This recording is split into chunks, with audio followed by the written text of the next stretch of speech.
صلی علی سیدنا مولانا محمد طب القلوب ودوائها وعافیۃ الابدان وشفائها ونور الابصار وضیائها وعلی آلہ واصحابہ وبارک وسلم صلاۃ و سلام علیک یا رسول اللہ صلی اللہ علیہ وسلم۔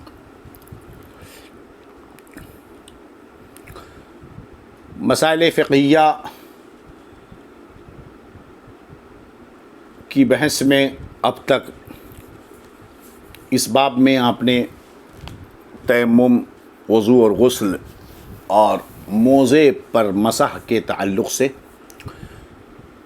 ایک حد تک گفتگو سماعت کر لی۔ مسائل کو آپ حضرات کے سامنے فقیر قادری نے پیش کیا۔ اب چونکہ نجاست و طہارت ہی کا باب چل رہا تھا تو اب حیض کے ضروری مسائل ہیں۔ پہلے ہم قرآن مقدسہ کی آیت طیبہ اور حدیث پاک پیش کریں گے، چونکہ جو مسائل ہم آپ کو سمجھا رہے ہیں بہار شریعت کی روشنی میں، تو گویا کہ ایک طرح سے درس بہار شریعت بھی ہو رہا ہے اور ہم اسے آسان کر کے آپ تک پیش کرنے کی کوشش کر رہے ہیں۔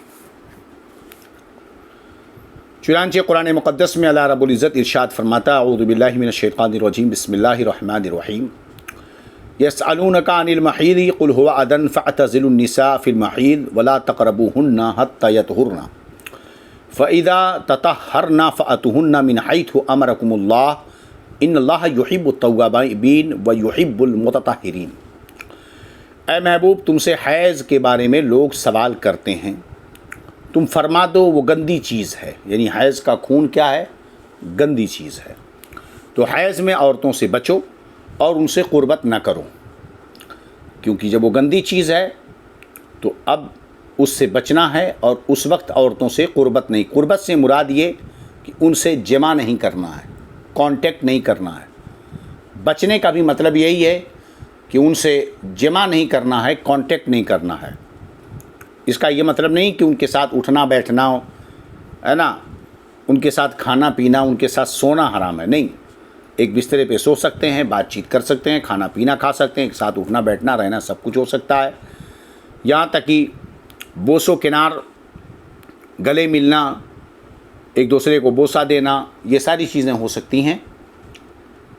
بس ایک چیز سے بچنا ہے اور وہ ہے جمع، کانٹیکٹ سے بچنا ہے۔ اس کے علاوہ جسم کے سارے حصے سے کہیں سے بھی فائدہ حاصل کیا جا سکتا ہے۔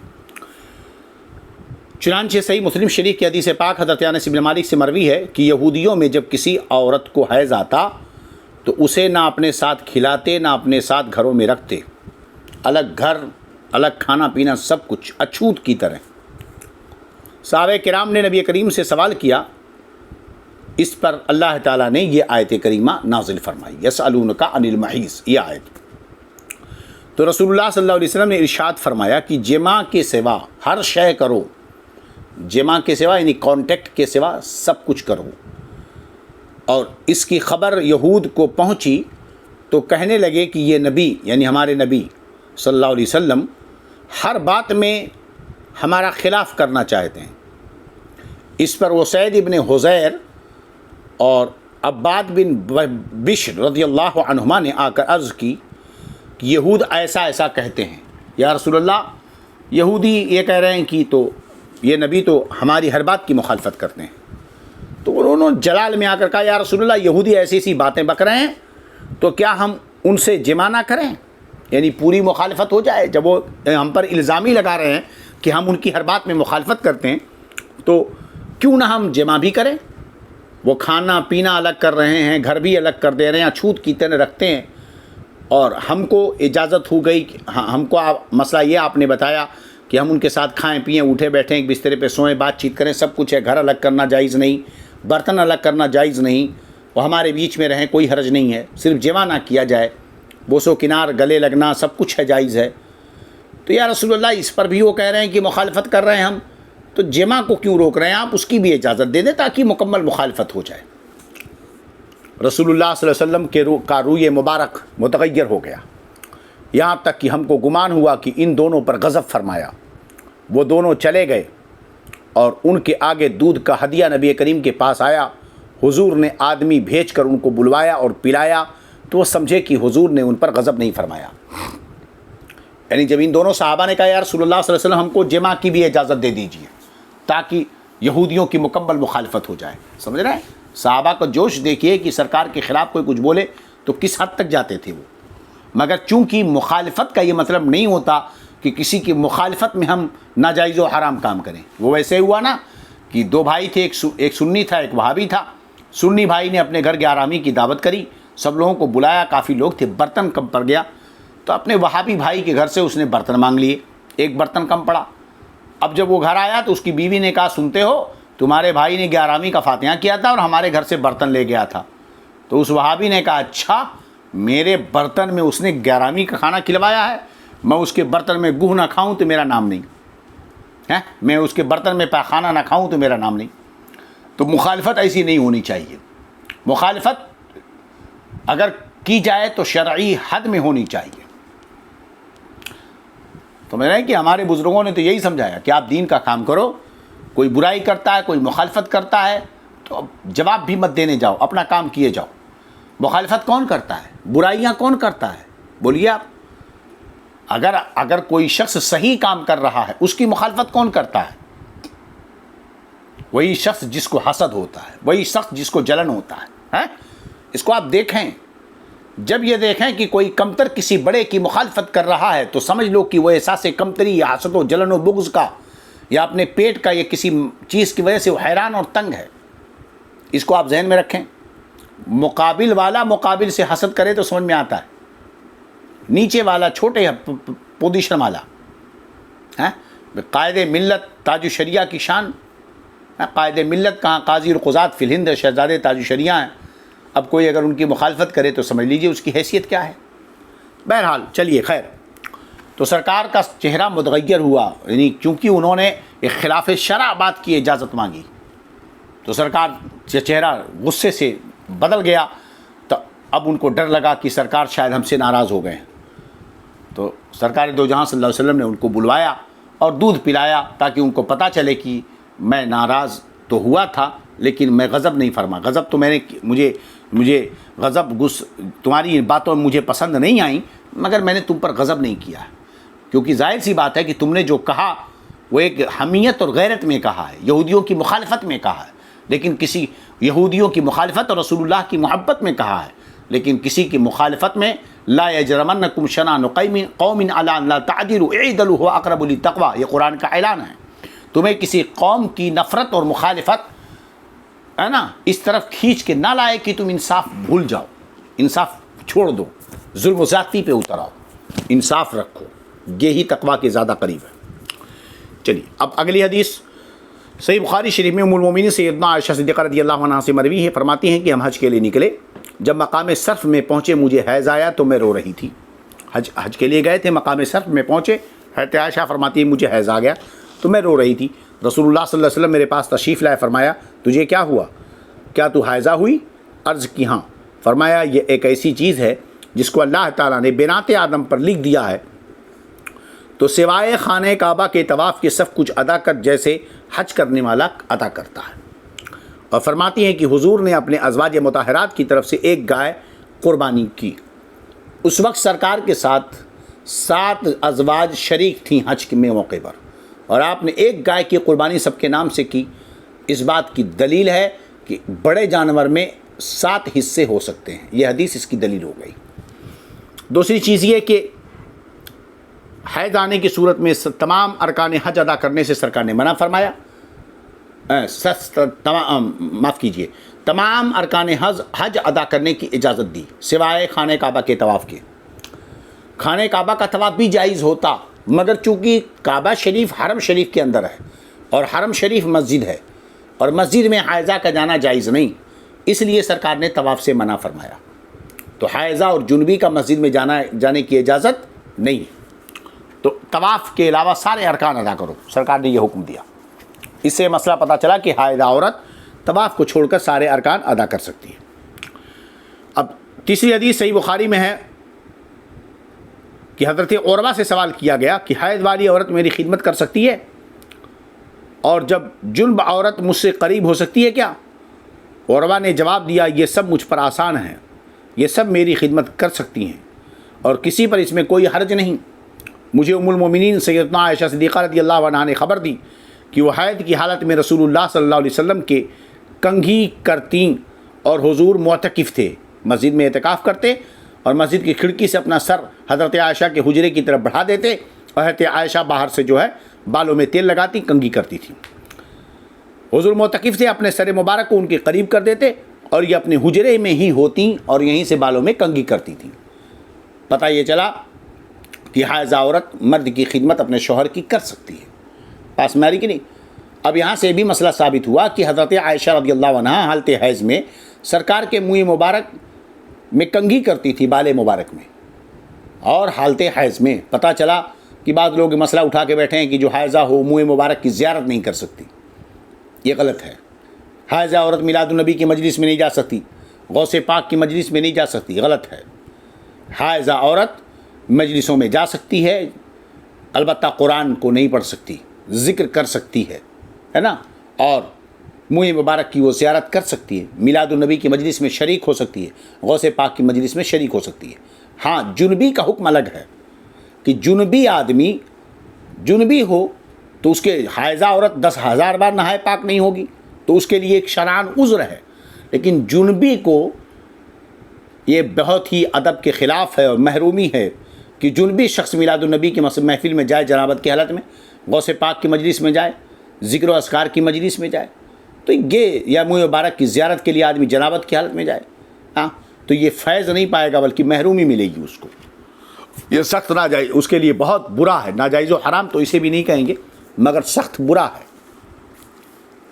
چلیے، بلا عذر ویسے بھی ناپاک رہنے سے گھروں میں برکت دور ہو جاتی ہے، نحوست پیدا ہوتی ہے، اس لیے ناپاک نہیں رہنا چاہیے۔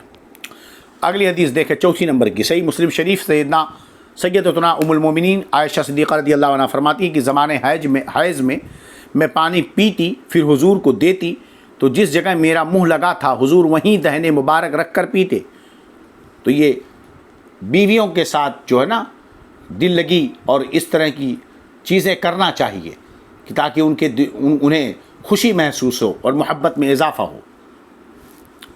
تو سرکار وہیں سے پانی پیتے تھے جہاں سے حضرت عائشہ منہ لگا کر برتن سے پیتی تھی، اور حالت حیض میں ہڈی سے گوشت نوچ کر کھاتی، پھر حضور کو دیتی تو حضور اپنا دہن شریف اسی جگہ رکھتے جہاں میرا منہ لگا تھا۔ تو سرکار یہ محبت فرماتے تھے حضرت عائشہ رضی اللہ عنہ سے، سمجھ رہے ہیں کہ نہیں؟ تو یہ ہونا چاہیے، یہ سب اسوہ مردوں کو سیکھنا چاہیے سرکار سے، سرکار کے اسوہ حسنہ سے، تاکہ وہ اپنے بیویاں اور چاہتی کیا ہیں اس کے علاوہ۔ خیر، کچھ بیویاں ہوتی ہیں جو بہت لمبا چوڑا ان کو بنگلو چاہیے، کار چاہیے، تو ویسی بیویاں دیندار بھی نہیں ہوتی ہیں، تو ان کی بات ہی چھوڑیے، ہم اپنی دیندار بہنوں کی بات کرتے ہیں۔ چلیے، اگلی حدیث صحیح میں ہے، بخاری مسلم میں ہے، حضرت عائشہ ہی سے کہ میں حائض ہوتی، یعنی حالت حیض میں ہوتی، اور حضور میرے گود میں تکیہ لگا کر قرآن پڑھتے۔ فرماتی ہے کہ میں حالت حیض میں ہوتی اور میرے گود میں سرکار تکیہ لگا کر قرآن پڑھتے تھے۔ سبحان اللہ۔ صحیح مسلم میں حضرت عائشہ ہی سے مروی ہے، فرماتی ہیں کہ حضور نے مجھ سے فرمایا کہ ہاتھ بڑھا کر مسجد سے مصلی اٹھا دینا۔ عرض کی میں حائض ہوں، فرمایا تیرا حیض تیرے ہاتھ میں نہیں ہے، تیرا حیض تیرے ہاتھ میں نہیں ہے۔ تو حائضہ عورت اندر نہ جائے، لیکن یہ ہے کہ اتنا تو کر سکتی ہے، مگر وہ وضو کر کے اس کا مسئلہ احترام برقرار رکھنا چاہیے۔ اسی طرح امام بخاری امام مسلم میں ام المومنین سیدنا میمونہ رضی اللہ عنہ سے مروی ہے، فرماتی ہیں کہ رسول اللہ صلی اللہ علیہ وسلم ایک چادر میں نماز پڑھتے تھے جس کا کچھ حصہ مجھ پر تھا اور کچھ حضور پر، اور میں حالت حیض میں ہوتی۔ پتہ چلا کہ حائضہ عورت کس سے کہ جسم سے لگنا، کپڑے سے لگنا، اس میں کوئی حرج نہیں ہے۔ ترمذی، ابن ماجہ، ابو ہریرہ سے روایت کرتے ہیں کہ رسول اللہ صلی اللہ علیہ وسلم صلی اللہ علیہ وسلم نے فرمایا کہ جو شخص حیض والی سے یعنی جس عورت کو حیض ہو یا عورت کے پیچھے کے مقام میں جمع کرے، حیض والی عورت سے جمع کرے یا عورت کے پیچھے کے مقام میں جمع کرے یا کاہن کے پاس جائے، اس نے کفر ان کا کیا اس چیز کا جو محمد صلی اللہ علیہ وسلم پر اتاری گئی ہے۔ تو یہ بہت بڑا گناہ ہے، بہت بڑا گناہ ہے، دیکھو ہے نا، اس نے کفر کیا اس چیز کا جو محمد صلی اللہ علیہ وسلم پر اتاری گئی ہے۔ سمجھ رہے کہ نہیں؟ تو ایمان جانے کا ڈر ہے، اس لیے عورت کے پیچھے کے مقام میں جمع یا حالت حیض میں عورت سے جمع یہ سخت حرام ہے، حرام ہے، حرام ہے، اور پیچھے کے مقام میں جمع تو ملعون ہے وہ شخص۔ اسی طرح امام رزین کی روایت ہے معاذ بن جبل سے، انہوں نے عرض کیا یا رسول اللہ صلی اللہ علیہ وسلم، میری عورت جب حیض میں ہو تو میرے لیے کیا چیز اس سے حلال ہے؟ فرمایا تہبند سے اوپر اور اس سے بھی بچنا بہتر ہے۔ تہبند یعنی ناف سے اوپر، ناف کے اوپر تم جسم کے حصے سے نفع حاصل کر سکتے ہو، لیکن اس سے بھی بچنا بہتر ہے، کیونکہ انسان اپنے اوپر کنٹرول نہیں رکھ سکتا اور جمع کے واقع ہونے کا ڈر ہے، لہذا حالت حیض میں اس سے بھی بچنا چاہیے۔ اصحاب سنن اربعہ نے حضرت ابن عباس سے روایت کیا کہ رسول اللہ صلی اللہ علیہ وسلم نے فرمایا کہ جب کوئی شخص اپنی بیوی سے حیض میں جمع کرے تو نصف دینار صدقہ کرے، گناہ ہے، اب اس کا فدیہ یہ کہ نصف دینار صدقہ کرے۔ ترمذی کی دوسری روایت انہی سے یوں ہے کہ فرمایا کہ جب سرخ خون ہو تو 1 دینار اور جب زرد ہو تو نصف دینار۔ اب یہاں پر ایک ضروری بات یہ کہ حیض عورتوں کو کیوں آتا ہے؟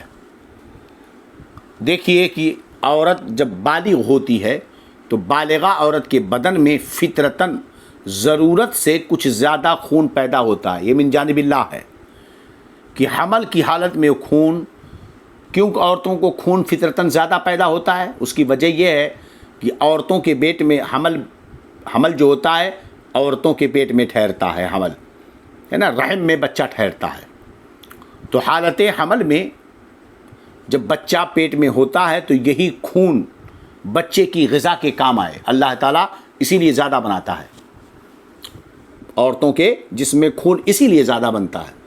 تو جب تک حمل نہیں ہوتا تو وہی خون باہر نکلتا ہے، اگر وہ جسم میں رک جائے نا تو طرح طرح کی بیماریوں کا عورت شکار ہو جائے گی، اور جب پیٹ میں بچہ ٹھہرتا ہے تو پھر وہی خون کنورٹ ہو جاتا ہے بچے کی غذا کے لیے۔ اسی لیے حالت حیض میں جب عورت کے پیٹ میں بچہ ہوتا ہے تو اسے حیض نہیں آتا، کیونکہ اب وہ خون بچے کی غذا بننے لگتا ہے، اور بچے کے دودھ پینے کے زمانے میں وہی خون دودھ ہو جائے۔ اگر ایسا نہ ہو تو حمل اور دودھ پلانے کے زمانے میں اس کی تو جان پر بنائے گی، ہے نا۔ ظاہر سی بات ہے کہ حمل کی حالت میں اگر خون زیادہ نہ پیدا ہو تو بچے کی غذا کیسے ہوگی؟ اگر بچہ ماں کے جسم سے غذا حاصل کرے گا تو ماں تو مر جائے گی، اور دودھ کی حالت میں دودھ پیے گا جب بچہ تو اسی کے خون سے دودھ بنے گا تو ماں کی تو موت ہو جائے گی۔ ایسے ہی آج کل عورتوں کو دیکھیے کتنی کمزور ہوتی ہیں، بچہ جب دودھ پیتا ہے تو ان کے سر میں چکر آنے لگتا ہے، کمزوریاں آ جاتی ہیں، نقاہت آ جاتی ہے، اس کی صرف وجہ یہی ہوتی ہے۔ چلیے، یہی وجہ ہے کہ حمل اور ابتدائی شیر خارگی میں خون نہیں آتا۔ جس زمانے میں نہ حمل ہو نہ دودھ پلانا ہو، وہ خون اگر بدن سے نہ نکلے تو قسم قسم کی بیماریاں پیدا ہو جاتی ہیں۔ اس لیے اللہ تبارک و تعالیٰ نے یہ حکمت رکھی اس کے اندر، اور عورتوں کے جسم میں فطرتاً مردوں کے بنسبت زیادہ خون پیدا ہوتا ہے۔ استغفر اللہ رب من کل ذنب واتوب الیہ، اشہد ان لا الہ الا اللہ واشہد ان محمد عبدہ ورسولہ۔ آج بس اتنا ہی۔ اللہ رب العزت ہمیں درس فقہ، مسائل فقہیہ کی اس تعلیم و تعلم کی برکتوں سے مالا مال فرمائے، دارین کی سعادت عطا فرمائے۔ انشاءاللہ کل مسائل بیان کیے جائیں گے۔ السلام علیکم ورحمۃ اللہ وبرکاتہ۔